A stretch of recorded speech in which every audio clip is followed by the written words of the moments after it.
କାହିଁକି ଡାକିଲେ Pakistani number 1 Pakistani number 2 ଆସନ୍ତୁ ଜାଣିବା। ଖୁସିରେ ମୋ ମନ ଆଜି ତଳେ ଲାଗୁନଥିଲା। ଏତେ ଦିନ ପରେ ଆଜି ମୁଁ ଯିବି ମାର୍କେଟ ବୁଲିବାକୁ। ଡ୍ରେସ୍ ଏମିତି ବାଛିଥିଲି ଯେ ଯିଏ କହିବ ଇଏ ଯିବ ବୋଧେ ଅଡିସନ୍ ଦେବା ପାଇଁ। ଆଉ ଡ୍ରେସ୍ ତ ବାଛା ସଇଲା, ମୁହଁରେ କ'ଣ ଲିପା ପୋଛା ନ କଲେ ଭଲ ଲାଗୁଛି?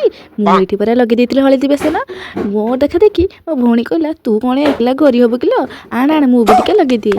ତ ଏଠି ଆମେ 2 ଜଣ ମିଶିକି ଲଗେଇ ଦେଇଥିଲେ। ମୁହଁ ତ ଚିକିଣା ହେଇଗଲା। ତା ଦେଖା ଦେଖି ଚୁଟି ମାନେ କହିଲେ ତାଙ୍କୁ କ'ଣ ଏକଲା ଚିକିଣା କରିବୁ, ଆମକୁ କରିବୁନି କି? ତ ମୁଁ ଗଲି ଆଲୋଭେରା ଆଣିବା ପାଇଁ। ଆଲୋଭେରା କରି ମୁଁ ମର୍ଡର କରିଦେଲି। ତା ଯେତିକି ସବୁ ନାଳ ଝାଳ ବାହାରିଥିଲା କ'ଣ କରିବା, ଚାଲ ତାକୁ ମୁଣ୍ଡରେ ଲଗେଇଦେବା। ତ ଆଲୋଭେରାକୁ ମୁଁ ଏଠି ଭଲ ଭାବରେ ରସ କାଢ଼ିକି ମୋ ମୁଣ୍ଡରେ ଲଗେଇ ଦେଇଥିଲି ଘଷିକି। ଲଗେଇ ସାରିକି ତାକୁ ରଖିଦେଲି କିଛି ସମୟ। ମୁଁ ତ ଏଠି ରେଡ଼ି ହେଇସାରିଥିଲି। ରେଡ଼ି ହେଇସାରିଲା ପରେ ପଡ଼ିଶା ଘର ଲୋକ ଦେଖି କହିଲେ କ'ଣ କିଲୋ ଯିବି ଅଡ଼ିସନ୍ ଦେବା ପାଇଁ? ମୁଁ କହିଲି ନା ଅଡ଼ିସନ୍ ପାଇଁ ନୁହେଁ, ମୁଁ ଯିବି ଗ୍ରାଇଣ୍ଡରଟା କୋଉ ହସ୍ପିଟାଲ ନେଇକି। ରେଡ଼ି ତ ହେଇଗଲି, ମା ଦର୍ଶନ ନ କଲେ ମନଟା କ'ଣ ଭଲ ଲାଗୁଛି? ମୁଁ ଗଲାକୁ ନନା ଆସି ଜଲ୍ଦି ପୂଜା ସାରିକି ପଳେଇଥିଲେ। ତ ମୁଁ କ'ଣ କରିବି, ଏଠି ଆସି ଫୁଲ ଦେଇଦେଲି ସବୁଆଡ଼େ ଦେଇଦେବାକି ଜୁହାର ହେଇଗଲି। ଜୁହାର ହେଇଗଲା ବେଳେ ଟୁଙ୍ଗୁରୁ ଦେଖିକି ହସୁଥିଲା, ଯେମିତି ଭାବୁଥିଲା ମୁଁ ଆଜି କ'ଣ ନୂଆ ଡ୍ରେସ୍ ପିନ୍ଧି କୋଉଠି ଯିବି କି ବୁଲିବାକୁ। ମନର ଶାନ୍ତି ହେଲା। ଏଠକୁ ପେଟକୁ ଶାନ୍ତି କରିବା ପାଇଁ ମୁଁ ଏଠି ନେଇଥିଲି ପଖାଳ ସହିତ ଶାଗ ଭଜା, ଆଳୁ ଭଜା। ଆଲୋ ଏମାନେ ପୁଣି କିଏ? ଏମାନଙ୍କୁ ଦେଖି ଲାଗୁଛି ପାକିସ୍ତାନ 2 ଜଣ ପଳେଇ ଆସିଛନ୍ତି। Pakistani number 1 Pakistani number 2। ଏଠି ଆମେ ଆସିଥିଲେ ହେଲମେଟ୍ କିଣିବା ପାଇଁ। ପାକିସ୍ତାନୀ ନମ୍ବର 1 ପାଇଁ କିଛି ହେଲମେଟ୍ ମିଳିନଥିଲା। ଭାଇ ମୋ ମୁଣ୍ଡ ସାଇଜ୍ର ହେଲମେଟ୍ ନାହିଁ। ଏଠି ଆମେ ଆସି ପହଞ୍ଚିଲା lion eye hospital Pakistani number 2ର ଆଖି ଦେଖିବା ପାଇଁ। ମୋତେ ଡର ଲାଗୁଥିଲା ପାକିସ୍ତାନୀ ନମ୍ବର 2ଟା ଯଦି ଆଖି ଖରାପ ଗାଡ଼ି ନଉଥିବ। ବାବା ଆସିଲା ବେଳେ ତ ଛାତି ଭାବୁଥିଲେ ଏଇପଟେ ମାର୍କେଟ ଯିବି ତ ହସ୍ପିଟାଲ ଡାଇରେକ୍ଟ ଯିବି। ପାକିସ୍ତାନୀ ନମ୍ବର 2 ତାର ଟୁଙ୍ଗ ହେଇକି ବାହାରିଗଲା ଆଖି ଦେଖିବା ପାଇଁ। ଆଉ ଆମେ 2 ଜଣ ଏଇଠି ବସି ତାକୁ ୱେଟ୍ କରିଥିଲୁ। ଫାଇନାଲି ତାର ଦୀର୍ଘ 2 ଘଣ୍ଟା ପରେ କାମ ସାରି ଆମ ପାଖରେ ଆସି ବସିଲେ। ଏଠି ଆମେ ଠିକ୍ ହସ୍ପିଟାଲ ବାହାରିବା ସମୟରେ ବର୍ଷାରାଣୀ ଆସିକି ପୁରା ଗୁଦ ଗୁଦ କରି ନାଚୁଥିଲା। ଇଏ ତାଙ୍କର ଖାତିର ନ କରି ଟୁଙ୍କିନା ଚାଲିଲେ। ଏଠି 2 ଜଣ ଭିତରେ କ'ଣ ଠାଡ଼ ହରିକା କଥା ହଉଥିଲେ କେଜାଣି, ସେଇମାନେ 2 ଜଣଙ୍କୁ ହିଁ ଜଣାଥିଲା।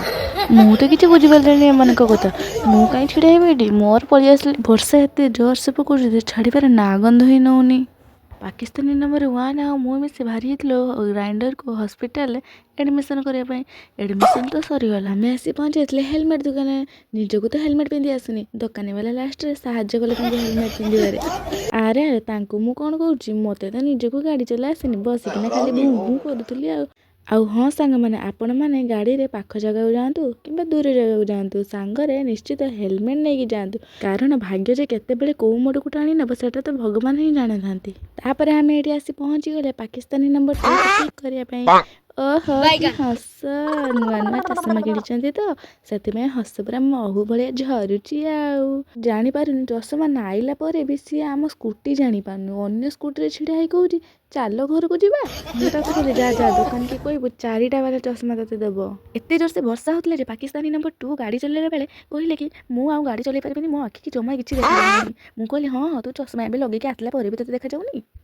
ତାପରେ ଆମେ ଏଠି ଆସି ପହଞ୍ଚିଲେ ଚାଟ୍ ଦୋକାନ ଚାଟ୍ ଖାଇବା ପାଇଁ। ଦୋକାନୀ ଭାଇ ତାଙ୍କର ଚାଟ୍ କରୁଥିଲା ବେଳେ ମୁଁ ବାରମ୍ବାର ହେଇକି ଅନଉଥିଲି କି ଚାଟ୍ଟା କେତେବେଳେ ଆସିଲେ ଟିକେ ଆମ ପାଟିରେ ବାଜିବ। ଏଠି ତାର ବର୍ଷା ଏତେ ଜୋରସେ ଗାଜୁଛି କି ରହିବାର ନାହିଁ। ଏଠି ଆମର ରେଡ଼ି ହେଇ ଆସିଥିଲା ଗରମ ଗରମ ଚାଟ୍। ଏମାନେ 2 ଜଣ ତାଙ୍କର ଲେଟ୍ ନ କରି ଖାଇବାକୁ ଲାଗିଲେ।